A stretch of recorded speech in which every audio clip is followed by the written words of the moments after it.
একটা বাইকে কি পরিমাণে জং ধরতে পারে জাস্ট দেখেন। বাইকটি এখন তেল নামানো হচ্ছে আর তেল একদম জংয়ের কারণে পুরো পানি হয়ে গেছে, এমন একটা অবস্থা। সো হ্যালো এভরিওয়ান, আসসালামু আলাইকুম, welcome to Yaman moto life. তো আজকে আমার ভিডিওতে দেখতে পাচ্ছেন একটি ইয়ামাহা এফজেডএস ভার্সন 4 বাইক। আর এই বাইকের আর কি বলবো কথা, আমার হাতে যে ফুয়েল পাম্প দেখতে পাচ্ছেন এটার প্রাইস হচ্ছে 20,550 টাকা।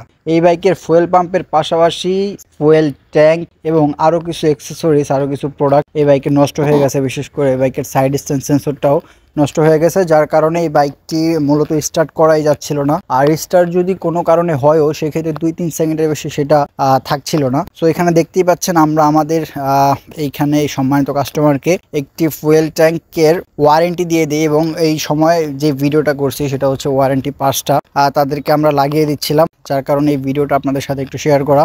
যারা যারা বাইকে খোলা তেল ভরেন কিংবা একটু লোকাল টাইপের তেল ভরার চেষ্টা করেন তাদেরকে একটু সতর্কবার্তা দিয়ে রাখতেছি।